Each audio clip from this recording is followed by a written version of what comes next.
Think and Grow Rich by Napoleon Hill.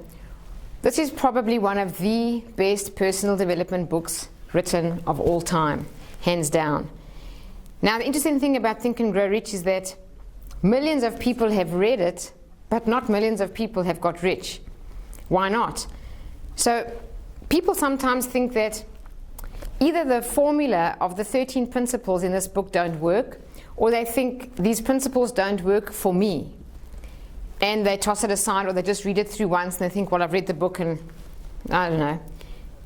The thing is, in this book, Think and Grow Rich, the author tells you that you actually need to not read, but study the book 3 times over. And he says, once you've done that, you will not want to stop studying it for the rest of your life. And I found this to be true. I read Think and Grow Rich many, many years ago, and I did that. I just read it, tossed it aside, nothing much changed. But I was blessed enough to have a mentor come into my life a few years after that, and I went through a mastermind with him. It's Paul Martinelli. And we did an actual study of Think and Grow Rich, and then I did a subsequent one again with him after that, and another one after that. The point is, it absolutely is true. This is one book that you can't read and get the results from it. You have to actually study it. And why 3 times over you won't stop? Because once you read it for the 3rd time, already study it for the 3rd time, you suddenly find all these 13 principles kind of just click together and work. So I want to just share a quick story with you. I had probably read Think and Grow Rich, I'm just going to guess, it was more than 10 times, and I'd studied it maybe 6 of those times through an in-depth study over several weeks, maybe 8 weeks, 12 weeks, whatever it may be. And it was just towards the end of last year, one of the things I was doing as an application of what I was learning was I support my mother, and sometimes financially it's a bit of a stretch for me. So I just said to myself, I want to create whatever it is, that pot of money that I don't have to worry about my mother. So I'm just going to want to create that, whatever it may be. And the book says to you, you don't really have to know how in absolute detail, because there are chapters in here like imagination, faith, decision, things like that. Now, one of the things we do when we do a mastermind is we ask all the participants to read the chapter on persistence for 14 days in a row without missing a day. And if you do miss a day, what do? Yep, you've got to go back to 0 and start again. But you've got to get past 14 days of reading persistence. So with all the times I've been studying Think and Grow Rich, whether it's my own masterminds or with my mentor, I worked out that I had read the chapter on persistence definitely over 50 times. And here I was just a couple of months ago, towards the end of last year. And all I can tell you, I don't want to go into the details, but every single thing went wrong with getting the loan for an investment property, which happened to be an intuitive idea that came to me, the perfect opportunity with very good cash flow. And I wanted to buy this investment property, and I worked out if I did, it would give me that extra income to completely cover the expenses of looking after my mother. So that was what I wanted to do.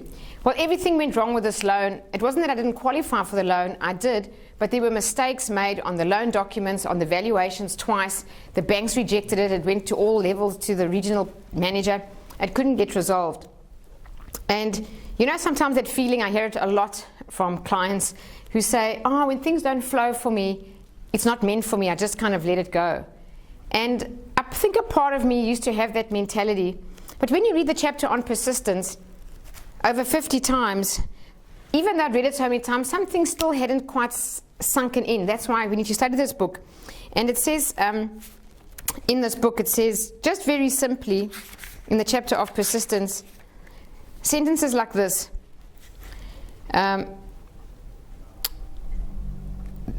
So lack of persistence is one of the major causes of failure. It is a weakness that may be overcome with effort. And then over here it says, with persistence you will win. Now, here I was, the loan wasn't working for me, and I thought this is not meant to be. I've heard so many property clients of mine say that when anything goes wrong, the valuation goes wrong, the loan goes wrong, they just want to say, oh, well, it's not meant for me. And here I was in the very same position. And then I'm reading part of this chapter where it actually says to you, you have to overcome, you can train yourself to be persistent, and you have to overcome certain things. So these are the weaknesses which must be mastered by all who accumulate riches. And here's a list of 16 things in the book. So here I am doing my 14 days persistence challenge, and I read this for, I don't know, the 50th time or more, and it says, indifference, usually reflected in one's readiness to compromise on all occasions rather than meet opposition and fight it. And suddenly, this just meant something totally different to me. Here I was, just giving up on this whole process. I've been through so many months of it, and now I was going to give up.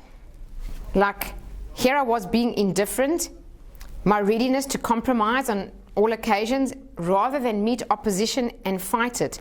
And the next one is the habit of blaming others for one's mistakes and accepting unfavorable circumstances as being unavoidable.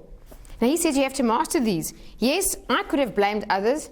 The person who did the valuation made a mistake twice, 2 different companies. The broker, there were several things that went wrong there. The banks. I just was here as the kind of the victim. But when I read that, something changed in me that night. It was about 8 o'clock at night. I put the book down, I picked up the phone, I immediately called my broker, and I said, no matter what we have to do, I want to buy this property. Tell me what I need to do. I know the loans have gone all messed up and nothing's working. What do I need to do? I have to have this property. Anyway, so he made a suggestion to start the whole loan process over with a completely different bank, which I did do, and I got the property. And the goal that I had, the money that I had to cover my mother's expenses, when everything finally worked out and all done and dusted, it actually worked out to be 3 times the amount than what I actually wanted. And on another investment property that I have, the 5-year interest-only period was coming to an end, and it's okay to have interest-only on investment loans because it's all tax deductible. And I was wondering, what am I going to do? Because the bank refused to extend the interest-only. So in the book, Think and Grow Rich, there's so much here about the brain, the subconscious mind, and intuition, calls the 6th sense. And he says ideas will come to you, but your brain has to be prepared to attract these things. Your brain has to be kind of conditioned and primed with everything you're putting into it, which is in the chapter on auto-suggestion, and then intuition will guide you. And there I was one day thinking, what am I going to do with this loan? Because it's now going to go from interest only to principal and interest on another property, and it's going to increase my expenses. So here I am making it on the one and going to like reverse it on the other. And I did get an intuitive idea, and I took a couple of steps, and the result was this.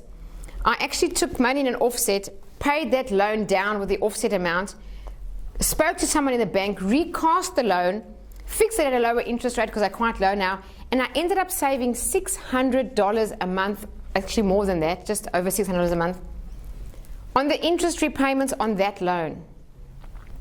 So can you see I made it on the one and I even improved it on the other.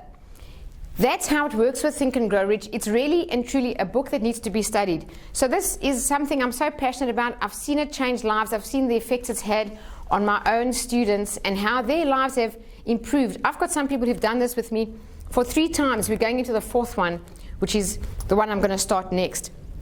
So if you're interested in studying Think and Grow Rich as a mastermind, please do find the details and book yourself in. And the best is that my mentor I was telling you about, who did the first mastermind with me, subsequently wrote a book called The Epilogue to Think and Grow Rich, The 3 Missing Chapters. I include this content as I do bonus videos when we go through this mastermind, and these 3 missing chapters, you'll be so surprised when you find out what they are, and they also need to be not studied, but practiced for a lifetime. And I mean that, for a lifetime. And the more you practice these 3 principles in the missing chapters, the better and better your life becomes in every area. And just remember, Think and Grow Rich is probably a way more spiritual book than it is about material money only. It's about rich in every area of your life. I mean, what's the point of having material wealth and money if you are completely void of spirituality, unhappy, unfulfilled, and lack things like love, friendship, and you hold on to resentment? So we deal with all of that, and I have to say it's a transformation process for anybody, and the more you study it, the better your life becomes. And I do recommend for everyone to actually study this book. And one of the 13 principles in Think and Grow Rich is the power of the mastermind. It's a chapter in here and it's a principle. So that's what I do. I provide the mastermind. So that's it. If you're interested, please find the details, book in. I'd love to have you join. And otherwise, have a wonderful day and God bless.